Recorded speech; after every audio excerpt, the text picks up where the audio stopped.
Good evening everyone, कैसे हैं आप सब लोग। मेरा नाम है राहुल और मैं दूंगा आपको सीडीपी का प्रैक्टिस सेट। ठीक है, तो 7 PM तक आ जाता है। ये वीडियो अपलोड होती है, एक्स्ट्रा फैक्ट्स बताते हैं हद से ज़्यादा, क्योंकि जो क्वेश्चन आने हैं ना, क्वेश्चन रिपीट नहीं होते। अब क्वेश्चन रिपीट नहीं होते, मगर जो एक्स्ट्रा फैक्ट बता दूंगा ना, ये ज़्यादातर रिपीट हो जाते हैं, क्योंकि क्वेश्चन ना आजकल कोई रिपीट नहीं करना चाहता, थोड़ा सा घुमा के देना चाहता है क्वेश्चन को। तो वो सब उसका सॉल्यूशन आपको यहाँ मिलेगा। देखो, आज की जो है ना ये क्वेश्चन, इसमें मैथ पेडागोजी और सीडीपी दोनों इंक्लूड है। ठीक है, तो पहले मैथ पेडागोजी देख लेना। 20 क्वेश्चन है। इसमें से कौन सी गणितीय प्रक्रिया नहीं है? गणितीय प्रक्रिया कौन सा नहीं है? कल्पना करना है, अनुमान लगाना है, मापना है। मगर कोई भी गणितीय क्या, अगर साइकोलॉजी हो, सीडीपी हो, चाहे आप हिंदी पेडागोजी, इंग्लिश पेडागोजी, कुछ भी ले लो, कंठस्थ कभी भी करना आ जाए तो तुरंत ही उसे मार्क कर आना आंसर। ये कभी भी जरूरी नहीं, क्योंकि नहीं पूछा था तो हम आंसर लगाएंगे कंठस्थ करना। ठीक है, आंसर हो जाएगा सी, मेमोराइजेशन। नेक्स्ट, गणित में दुश्चिंता के लिए निम्न में से कौन सा घटक उत्तरदायी नहीं है? मतलब बच्चे को ना गणित में दुश्चिंता हो रही है, परेशान हो रहा है कि नंबर कैसे आए, तो उसके लिए कौन सा घटक नहीं है? विषय की प्रकृति, सही बात है। कभी कभी कुछ कुछ बच्चों को क्या लगता है कि यार सब्जेक्ट बहुत हार्ड है। कभी कभी बच्चों को लगता है यार एग्जामिनेशन में ऐसे सवाल आ जाते हैं अजीब। कभी कभी बच्चों को कैरिकुलम से दिक्कत आ जाती है। मगर कभी उसने कभी ये कहते सुना है किसी को कि यार मैं लड़का हूँ इसलिए मैं गणित नहीं आ रही? कभी ऐसा नहीं सुना होगा, या लड़की हूँ। तो लिंग का कभी भी किसी इससे वो नहीं होता, मतलब गणित की दुश्चिंता। और जेंडर क्या है? जेंडर सोशल कंस्ट्रक्ट है। ठीक है, याद रखना। नेक्स्ट, नेक्स्ट क्वेश्चन है, आपकी कक्षा में विद्यार्थी लगातार गणित की परीक्षाओं और परीक्षणों में अच्छा प्रदर्शन नहीं कर रहा है। क्या नहीं कर रहा है? अच्छा प्रदर्शन नहीं कर रहा है। तो आप क्या करोगे? अच्छा न करने के परिणाम को समझेंगे, तो सही बात है। अभ्यास के लिए टेस्ट देंगे, गलत बात है। कारण का निदान करेंगे। देखो, ये वाली जो बात है ना, पहला वाला ऑप्शन, ये इसने तीसरे वाले ऑप्शन में डाल दिया। सबसे पहले तुम क्या करेंगे? निदान करेंगे। निदान में क्या आ जाएगा? पहचान कि दिक्कत क्या है उसे। फिर उसके बाद उसे उपचारिक कदम उठाएंगे। तो आंसर क्या हो जाएगा? सी। ठीक है, याद रखना, आंसर हो जाएगा सी। नेक्स्ट, गणित में समावेशी कक्षा कक्ष कैसा? समावेशी दृष्टिबाधित शिक्षार्थियों की आवश्यकताओं से संबंधित के लिए आप क्या नीति अपनाएंगे?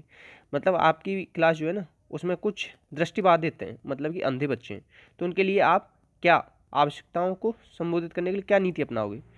तो विशेष शिक्षक के पास भेज दो, गलत बात, कभी भी नहीं भेजते। इंक्लूसिव एजुकेशन फॉलो कर रहे हैं, वहीं पढ़ाना है। गणित के बदले कोई दूसरा विषय दे दो, गलत बात।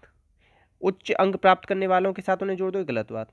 उन्हें पता है क्या करोगे? वैकल्पिक अध्यापन अधिगम और आकलन की पद्धति बताओगे। वैकल्पिक आकलन की पता है, समझाऊं। जैसे आपको पेपर देना हो जैसे सीटेट का, तो आपको मिलेंगे 2.5 घंटे। मगर कोई दृष्टिबाधित हो तो उसको शायद 3 घंटे मिलते हैं। 3 घंटे मिलते हैं, यानी 3 घंटे जाने 3.5 घंटे मिलते हैं। मतलब ज़्यादा टाइम मिलता है दृष्टिबाधितों को, आपने देखा होगा इस चीज़। और देखो, उनके लिए वैकल्पिक अध्ययन, अध्ययन कैसे? उन्हें ब्रेल लिपि से अध्ययन कराओ। ब्रेल लिपि कितने डॉटों पे याद आए थे? 6 डॉटों में। ठीक है, इस चीज़ को भी याद रखेंगे। तो आंसर क्या हो जाएगा? ए। और ब्रेल लिपि किसने दी थी? लुईस ब्रेल ने, पूछा जाता है। नेक्स्ट, गणित में शिक्षार्थियों की रुचि अभिवृत्ति को परखने के लिए इसमें से कौन सी नीति को अपनाओगे? क्या क्या परखना है? पहले तो उसकी अभिवृत्ति को और रुचियों को। तो अभिवृत्ति और रुचियों के लिए पेपर पेंसिल टेस्ट कभी नहीं लेते, तो ये काट दो। कागज पेंसिल टेस्ट ये काट दो, और कागज पेंसिल टेस्ट ये काट दो। तो आंसर क्या निकल आया अपने आप आपका? पोर्टफोलियो। पोर्टफोलियो में सारी अच्छी बेस्ट बेस्ट चीज़ें रखते हैं हम बच्चे की। ठीक है, और परियोजना, जांच सूची, सहभागिता कक्षा, ये सही है, आंसर हो जाएगा सी। ठीक है, नेक्स्ट, थोड़े टफ क्वेश्चन मिलेंगे, मतलब थोड़ा सा लेंदी मिलेंगे। जो आपकी मैथ पेडागोजी होती है ना, उसमें लेंदी होते क्वेश्चन।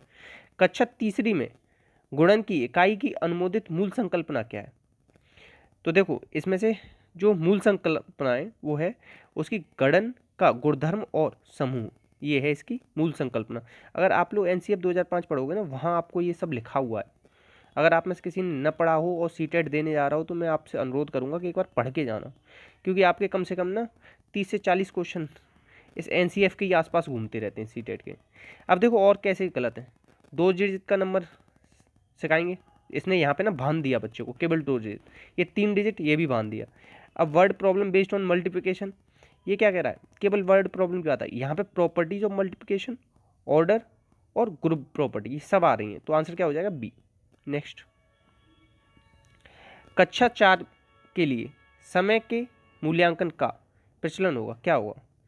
टाइम के बारे में सिखाना है। तो देखो, इंग्लिश में पढ़ के बताता हूँ, आप लोग हिंदी में देखना एक बार। उसे एनालॉग क्लॉक के बारे में पढ़ना सिखाओगे, डिजिटल क्लॉक के बारे में, या टाइम के बारे में। और ये जो इस वाले ऑप्शन को देखोगे ना, बी वाले को, तो इसमें ना ये ए बी आ गया है, ये सी डी, ए सी डी किस में शामिल है, ये बी में शामिल है। अंकी घड़ी और सदृश घड़ी पर समय पढ़ना सिखाएंगे, ठीक है, एनालॉग और डिजिटल दोनों पे। आधा घंटा अधिक या चौथाई, जैसे कहते हैं ना 3:30 बज गए, 3:15 बज गए, तो इसको हम कैसे बोलेंगे ए एम पी एम में। ए एम का मतलब होता है आफ्टर मेरिडाइन, पी एम का होता है पोस्ट मेरिडाइन, ठीक है। तो इसकी संकल्पना को बताना है, तो इसकी ए एम पी एम की फुल फॉर्म तक पूछ सकता है, क्योंकि उसमें दे रखा है आपके सिलेबस में ए एम पी एम, ठीक है। तो आंसर हो जाएगा बी। नेक्स्ट, राष्ट्रीय पाठ्यचर्या की रूपरेखा 2005। अब एक चीज़ और बताऊँ, 2005 जो है ना, ये एनसीएफ, ये ना रचनावाद पे आधारित है, कि बच्चा खुद करके सीखेगा। और टीचर को क्या मानते हैं इसमें, फैसिलिटेटर। और कितने लोग थे इसमें इसे बनाने वाले, 38। और किस पे आधारित है ये, रविंद्रनाथ टैगोर का एक वो है क्या, निबंध, सभ्यता एंड प्रगति, उस पे आधारित है। तो एनसीएफ के बारे में ये चीज़ें बता दी, याद रखना। तो गणित की लंबी आकृति का संकेत क्या है, लंबी आकृति मतलब एक के बाद एक के बाद एक, इसका मतलब है एक संकल्पना को दूसरी संकल्पना से बनाना, ठीक है। एक के बाद एक जोड़ दोगे तो क्या हो जाएगी, लंबी संकल्पना बन जाएगी। एनसीएफ के जो पॉइंट बताए ना, हर एक पॉइंट पूछा गया है, याद रख लेना। नेक्स्ट, निम्न में से विचार कीजिए कि 5 और 3 इस समिति उत्तर प्रश्न को मुक्त उत्तर प्रश्न में बदलना है। कैसा बनाना है, divergent, out of the box thinking. मैंने क्या कहा था, देखो 5 और 3 का योग बताइए, हमेशा क्या होगा, 5 और 3 का योग 8 होगा। 5 में क्या जोड़ा जाए कि 8 प्राप्त हो जाए, तो 5 में 3 ही जोड़ सकते हो, 8 प्राप्त। ये देख रहे हो कितने छोटे छोटे आंसर हैं। कोई ऐसी दो, अच्छा ये बताऊँ, 5 और 3 का योग क्या होगा, 8 होगा। कोई ऐसी दो संख्या बताओ जिनका योग 8 हो। देखो 6 और 2 बता दी मैंने, 7 और 1 बता दी, 5 और 1 बता दी, 4 और 4 बता दी। तो ये क्या कह रहा था, मुक्त उत्तर वाला प्रश्न, तो इसमें से कोई सा भी उत्तर आ सकता है। तो जब इन चीज़ के ज़्यादा उत्तर हो जाए तो उसे मुक्त उत्तर कहते हैं। आप लोग एक चीज़ याद रख लो, मुक्त उत्तर मतलब ज़्यादा उत्तर, ऐसे याद रख लो, ये ट्रिक बना लो, मुक्त उत्तर ज़्यादा उत्तर, ठीक है, एक से ज़्यादा उत्तर आते हैं। आंसर क्या हो जाएगा, C, out of the box thinking कहते हैं, क्रिएटिव थिंकिंग होती है। गणित के शिक्षा का मुख्य ध्येय क्या है, तो इसका क्या होता है, देखो कभी भी ना गणित की शिक्षा का मुख्य उद्देश्य पूछ ले, इंग्लिश में देख लेना, मैथमेटाइजेशन लिख के आएगा, क्या आएगा, मैथमेटाइजेशन। तो ये शब्द है ना, इसे याद कर लो थोड़ा सा, ठीक है। गणित में आपको क्या मिलेगा, मैथमेटाइजेशन। और एक चीज़ याद रखना, 5E कॉन्सेप्ट है मैथ पेडागोजी में, आप लोगों को पढ़ना है। और उसके बाद बेन हिले मॉडल है, अगर कोई भी पेपर देने जा रहा हो, किसका, सीटेट का, ठीक है, बेन हिले मॉडल है। और एक है आपका ELPS थ्योरी। इन 3 थ्योरियों को तो करके ही जाना है मैथ पेडागोजी में। अगर ये न मिल रही हो तो टेलीग्राम पे मैसेज कर देना, मैं उपलब्ध करा दूंगा, ठीक है। और बाकी ये 10 ग्राम और ये जो जियो बोर्ड, ये सारी चीज़ें, और डाइन बॉक्स, ये भी पढ़ के जानी है, ठीक है। और आंसर क्या हो जाएगा इसका, सी। अगर सीरियसली कोई है ना, सीरियस कैंडिडेट सीटेट वाला, तो इन चीज़ों को पढ़ के जाना, जरूर मिलेगा क्वेश्चन, ऐसा हो ही नहीं सकता क्वेश्चन ना मिले आपको। आकृतियों की इकाई से अध्यापक विद्यार्थी से आकृतियों के उपयोग की सहायता से किसी भी चित्र की रचना करने के लिए कहता है। क्या करने के लिए कहता है, रचना। तो क्या करेगा, ज्ञान में होगी नहीं, कॉम्प्रिहेंशन क्या कर रहा है, from the unit of shapes the teacher asked the student to make draw any picture by using shapes these object that can be achieved through. तो इसे क्या होगा, वो क्या करेगा, क्रिएट करेगा। क्या करेगा, क्रिएट। कह रहे हैं ना, देखो यहाँ पे देखो, from the unit of shape teacher asked the student to make और ड्रॉ कर रहा है, तो ड्रॉ करेगा तो क्या होगा, ड्रॉ करने से कोई भी चीज़ क्रिएट होगी ना। और ये क्या है, knowledge comprehension, apply, analyse, synthesis, evaluation, ये ब्लूम टैक्सोनॉमी है, 3 चीज़ पे आधारित है, CAP, ऐसे याद रख लो, ठीक है। तो कॉग्निटिव, अफेक्टिव, साइकोमोटर, ठीक है। कब आई थी ये, 1956 में आई थी ब्लूम की थ्योरी। रिवाइज कब हुई थी, 2001 में हुई थी, ठीक है। और फिर आखिरी में ना सिंथेसिस को क्रिएट कर दिया था रिवाइज करके, याद रखना। नेक्स्ट, राष्ट्रीय पाठ्यचर्या रूपरेखा 2005 के अनुसार विद्यालय में संकीर्ण उद्देश्य कभी भी पूछ लेना तो एनसीएफ पढ़ना पड़ेगा इसके लिए आपको। एनसीएफ में लिखा हुआ है कि जो संख्यात्मक कौशल का विकास है ना, ये संकीर्ण उद्देश्य में आता है। किस में आता है, संकीर्ण उद्देश्य में। तो आंसर हो जाएगा ए। बहुत सारे लोग इसे लगा के आ सकते हो, दैनिक जीवन, ये देख के, जबकि ये गलत है। ये इसके लिए ना आपको एनसीएफ पढ़ना पड़ेगा। उसमें ना पहली लाइन दे रखी है, पहली ही लाइन मैथ पढ़ोगे ना तो यही दे रखा है। 2 तरीके के उद्देश्य होते हैं, एक तो संकीर्ण, एक विस्तीर्ण, ठीक है। आंसर हो जाएगा ए। बिल्कुल डाउट मत रखना इसमें, और डाउट हो तो फिर भैया पूछ लेना और बता दूंगा। लिंग के जैविक रूप से आधारित स्थायित्व को पूर्ण समझ लेना। मतलब लिंग के बारे में पूर्ण समझ बना लेने को क्या कहते हैं?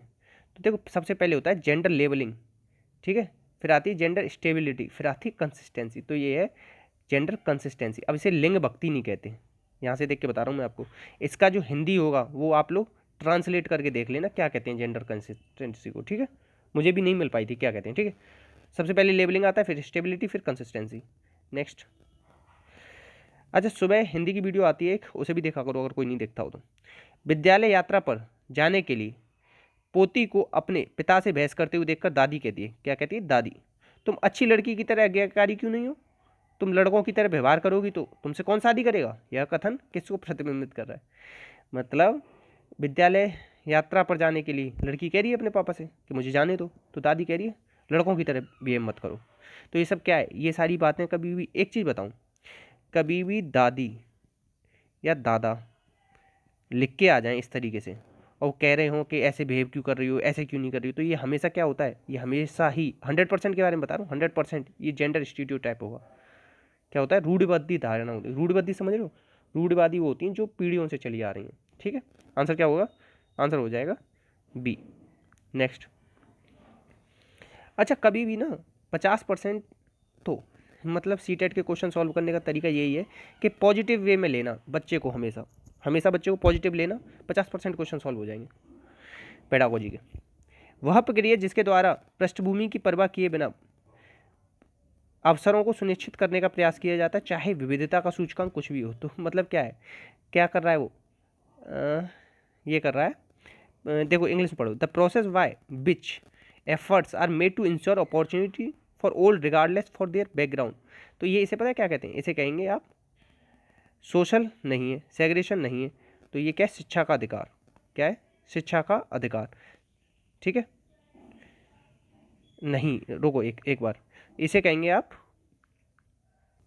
मैंने एक बार ये ना कंफर्म कर लिया, तो इसको पता है क्या कहेंगे? समावेशी, सामाजिक समावेश कहेंगे। क्या कहेंगे? सामाजिक समावेश, इंक्लूजन होगा इस, सोशल इंक्लूजन आंसर होगा इसका, ठीक है, बी होगा। अब मैं बता दूं क्यों। वो क्या कर रहा है? सबको ही अपॉर्चुनिटी दे रहा है, सबको अपॉर्चुनिटी दे रहा है, और जहाँ अपॉर्चुनिटी की बात आ जाए ना, वहीं इंक्लूसिव एजुकेशन आ जाता है, तो यहाँ इंक्लूजन लगा देना, ठीक है। अच्छा चलो, अब नेक्स्ट क्वेश्चन पे चलते हैं। नेक्स्ट क्वेश्चन है हमारा, आउट ऑफ द बॉक्स चिंतन किसे कहते हैं? तो जो आउट ऑफ द बॉक्स चिंतन होता है ना, मैंने ऊपर ही बताया था, ये डाइवर्जेंट थिंकिंग होती है। और ये कन्वर्जेंट और डाइवर्जेंट, मतलब कि अपसारी और अभिसारी चिंतन, ये दोनों किसने दिए थे? गिलफोर्ड ने, ठीक है। तो आंसर क्या हो जाएगा आउट ऑफ द बॉक्स को? ये कहेंगे आप अपसारी चिंतन। आंसर क्या हो जाएगा? बी, ठीक है, बी हो जाएगा, अपसारी चिंतन या डाइवर्जेंट थिंकिंग। और किसने दिए? गिलफोर्ड ने दिए। इनका त्रिआयामी मॉडल है ना, याद रखना, ठीक है। नेक्स्ट। इसमें से कौन सा सीखने का क्षेत्र नहीं है? क्षेत्र है, भावात्मक होता है। देखो कॉग्निटिव, अफेक्टिव, साइकोमोटर, 3 बोलता हूँ ना, तो ये अफेक्टिव आ गया, ये ब्लूम ने दिया है, वही बता दिया था मैंने ऊपर ही आपको, ठीक है। नेक्स्ट। देखो अनुक्रिया के तुरंत पश्चात उद्दीपक प्राप्त करना, पहले क्या कर रहा है? अनुक्रिया, फिर उसके बाद क्या दे रहा है? उद्दीपक। तो अनुक्रिया उद्दीपक सिद्धांत किसका है? स्किनर का। तो आंसर क्या हो जाएगा इसका? इसका हो जाएगा स्किनर, ठीक है। और अगर होता क्या? उद्दीपक अनुक्रिया सिद्धांत, ठीक है। तो एक दोबारा बता देता हूँ, अगर रिस्पॉन्स स्टिमुलस है तो स्किनर आता है, स्टिमुलस रिस्पॉन्स है तो आपका थॉर्नडाइक आता है, ठीक है। इस चीज़ को याद रख लेना। पावलव ने 1904 नोबेल प्राइज़ मिला, पैरोटिड ग्लैंड पे प्रयोग किया, कुत्ते पे प्रयोग किया। पावलव कहाँ के थे? रूस के थे। और थॉर्नडाइक ने ना सीखने के नियम दिए हैं। और कब दिए हैं? ये क्वेश्चन मैं कल पढ़ रहा था, आया हुआ है ये ना, वहाँ पे आया हुआ है रीट में, व्याख्याता परीक्षा में 1898 में दिए थे, इसे याद रख लेना, ठीक है। और चिंतन व्यक्तित्व के प्रकार बताए इन्होंने 3 चिंतन के आधार पे, थॉर्नडाइक ने। कौन कौन से बताए? SS, स्थूल, सूक्ष्म और प्रत्यक्ष, SSP 3 बताएं, ठीक है, याद रख लें थॉर्नडाइक का। नेक्स्ट। सूझ के बारे में कौन सा सत्य है? सूझ किस में आती है? सूझ आती है गेस्टाल्टवाद में। किस में आती है? कौन करता है सूझ के बारे में बात? गेस्टाल्टवाद। गेस्टाल्टवाद के जनक कौन है? वर्दीमर। और गेस्टाल्टवाद में प्रयोग किसने किए सबसे ज़्यादा? वो किए कोलन ने। कोलन ने किस पे किए? चिंपैंजी पे। चिंपैंजी का नाम क्या था? सुल्तान। तो आकस्मिक रूप से उत्पन्न होती है, उसे क्या कहते हो आप? सूझ, ठीक है। और इसमें ही ना एक कोफका है, उसने किताब लिखी है द थ्योरी ऑफ गेस्टाल्टवाद, ठीक है, याद रखना। नेक्स्ट क्वेश्चन है, देखो ये छोटा सा क्वेश्चन है साइड में। प्रतिभाशाली बच्चे कैसे होते हैं? अपने निर्णय में स्वतंत्र होते हैं। कैसे होते हैं? अपने निर्णय में स्वतंत्र। तो ये थी आज की आपकी क्लास। तो प्लीज़ शेयर कर देना अच्छी लगी तो। इतने सारे फैक्ट्स बहुत ही कम टाइम में। बाकी अपना अपनों का ध्यान रखना। जय हिंद, जय भारत।